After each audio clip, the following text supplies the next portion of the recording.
เย็นสบายเย็นสบายยามเช้า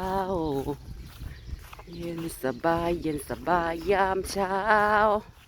อรุณสวัสดิ์จะทุกคนสวัสดีวันศุกร์เด้อจ้าสวัสดีวันศุกร์ตอนเช้าเช้าพี่น้องอันนี้เฮาคุดเป็นคุ้มเป็นคุ้มเฮาคุดเป็นคุ้มเป็นคุ้มอันนี้เฮาสิไว้ปลูกกระลงกระหล่ำเขาว่าไปนะว่าแต่ว่าเปลือกหน้าทีเนาะเห็ดเป็นคุ้มนี่เฮาเห็ดห่างโพดกระยามันบ่นะเฮาข้างนอกมีแนวปลูกเฮาก็จังคุดตามหล่องมันนี่เนาะพี่น้องมันก็ยังเยอะอยู่ค่ะอันนี้ก็บ่ทันได้ใส่สมบูรณ์หรอกค่ะ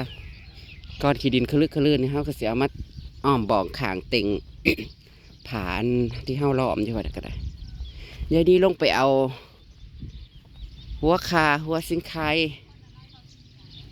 หัวคาหัวสิงไคลืมเลยเด้น่ะเอามาค่อยนี่แล้วนี่ไปนี่ตัดกล้วยคอยก็ได้คอยกระสติดจะเขาถ้าได้เอาอันนี้มาทมซ้ำพี่น้องนี่มันติดแล้วก็สลัดมันมีสลัดกรอบนะราคาลงไปคุดเอาในน้องนี่แหละพี่น้องในขึ้นมาปลูกว่าอยู่เฮือนเบิ้งสิคุดให้แคมโหลดก็ได้นะเนาะเอานี่แคมไปนี่ก็ได้นี่เบิ้งสิบ่หึมบอกเนาะ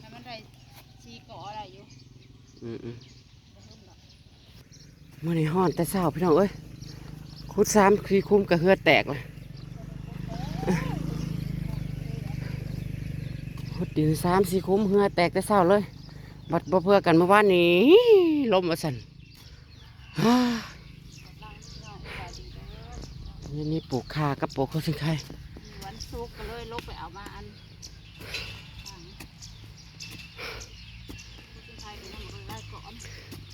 พริกกับมะแรงผลยันไก่ซา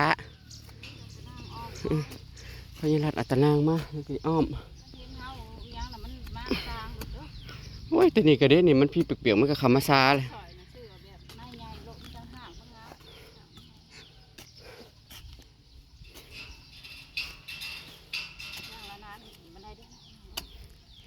ข้าจะพอได้กินข้าจะพอได้กิน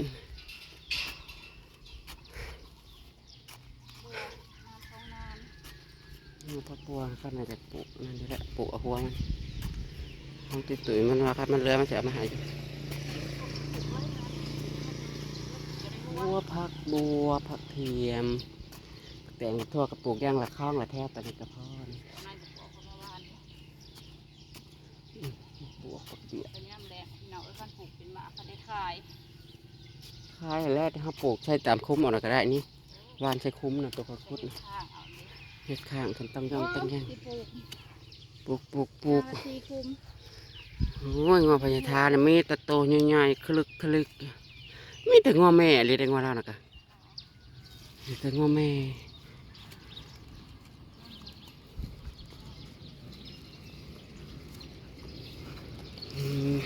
ตึง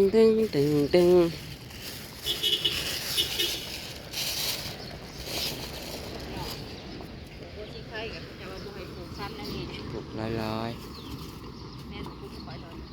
คอยคุดหน่อยมันนี่ว่าคาซีคุมข้าแสลอยากได้ละกาผู้ไปเอาอยู่ห้างน้าผมปลูกไว้อยู่ห้างน้าผมพี่น้องเลยเพื่อนตะกี้มีอยู่ผัดว่าลื้อตัวนั้นออกแล้วกัน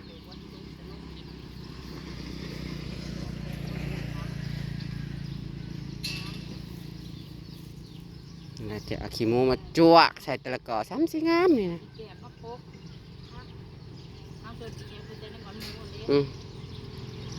มันติดก้อนนี่กอปล่อยก่อนนี่ก็เสียเอาน้ำมาปกแกะมาปกแล้วก็เสียเอาขี้มูหัวให้มันงามฝุ่นเฮากับมันง่ายเยอะเด้อ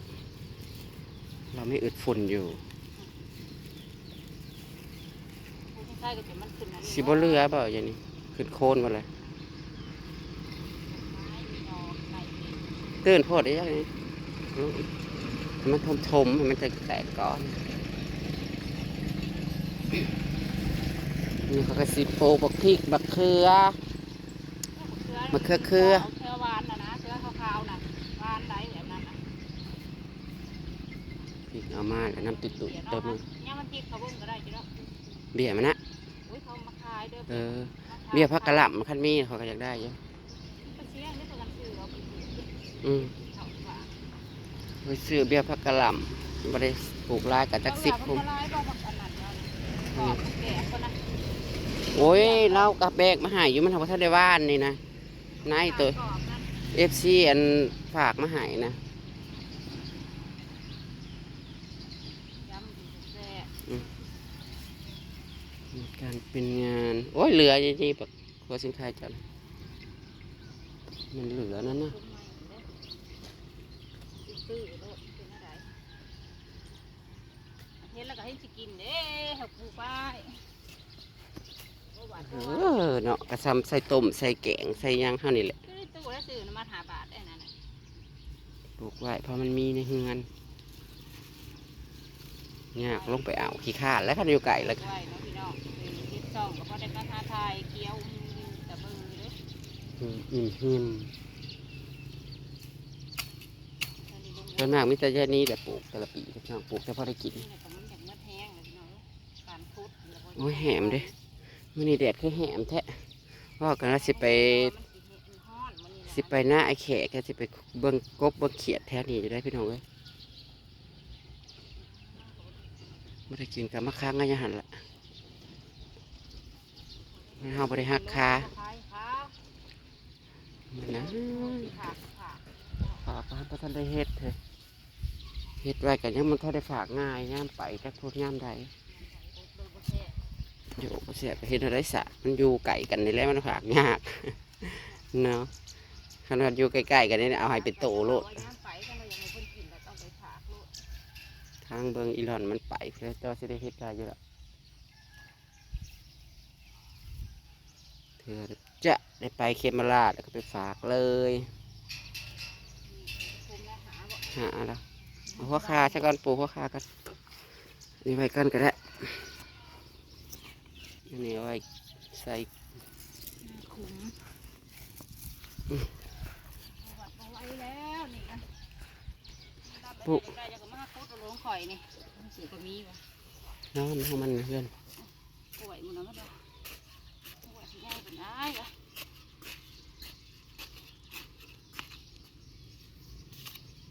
สิลงไปหาหมอบุญ นี่กับบุญแจกพญายังแจกพ่อใหญ่บุญยางช้องน่ะเขาคอกหันแล้วก็บริออกภรรยาเขามัน มันเคยค้างไว้เลยให้มันกินเครื่องแล้วมันเอาไป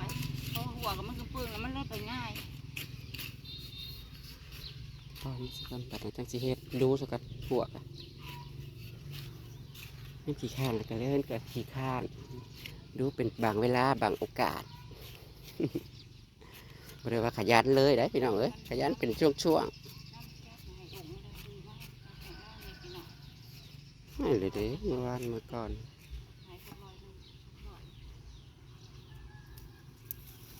กำลังแตกหน่อข้างนอกนะ จังว่าบ่อยากให้พดนำดูนี่เด้มื้อแรกเราก็นั่นที่หัวนี่เลยจังไงเพราะว่า ก็หัวตอนปลูกคือเป็นไงก็หัวตอนเขาปลูกแล้วนี่ จะเอาขี้แน่นขี้หมูขี้แก้วขี้หมูนั่นคือมาโคกโคกค่ะ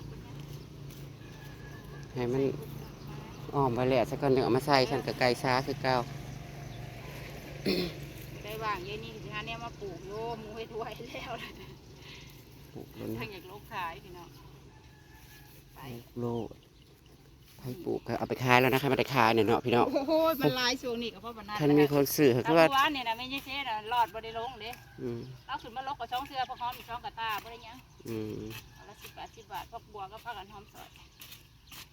หลอดพันธุ์ไปใช่ ไปยังเมืองมาพูดจักไปบ้านนอกแล้วบอก บันคนนะเอาอีกยัง มีกุ้งอยู่ไหม ถ้าได้กุ้งขึ้นมาขายจะนี่เห็ดไปขายช่วงกินเนี่ยมันกับบ่ได้คอยอยากเลยพี่น้องไม่ได้กินดูกินบ่อยแล้วก็เพราะปานนั่นแหละอาหารอันใดที่เฮาบ่กินประจำแล้วมันกับเบื่อเฮิงจังกิน ตัวใหญ่มัน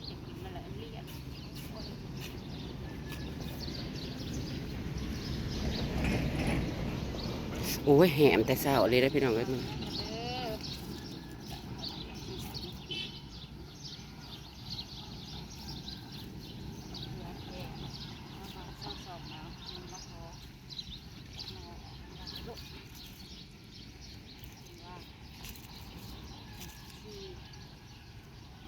ไม่เคยค่ะ ไม่เคยขี้ถี่นะจ๊ะถ้ามีอ่ะถ้ามีไม่เคยขี้ถี่จ้าไม่ได้ให้ซื้อให้หา บาทลักนิดแต่ใดยามันจะขึ้นจีอีกเลี้ยงกับรถมันจะงาม ใช้อีกอันหนึ่ง ได้ซีคุ้มก็พอละ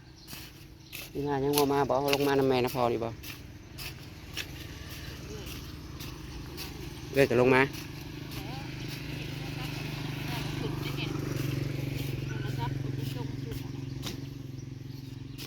ถ้ากระโดดแสบเลยบอกมันโป่งยอดขึ้นโอ้ยหนีแล้วบกิดอ่ะ ล้ามไปไก่ พูดพวกสิเลิกๆนะ กระโดดบ่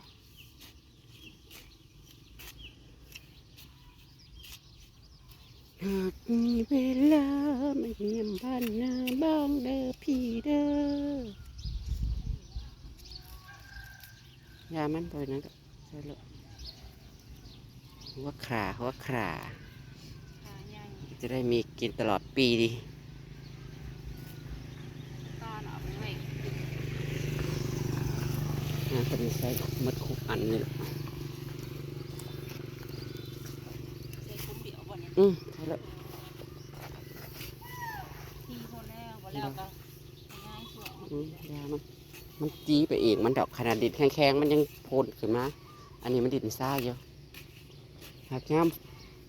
ำนานละย่านแต่จะคืมแล้วอะคืมอยู่แล้ว ปีนี้มาทุ่งมันก็คูดอย่างเดียว ข้าจะห้าสิปลูกมองนะมักพริกห้าจังไว้ได้กินย่ำฝนมันจังพริกปีปักพริกอันนั้นเนาะปอกใช้นอนเอา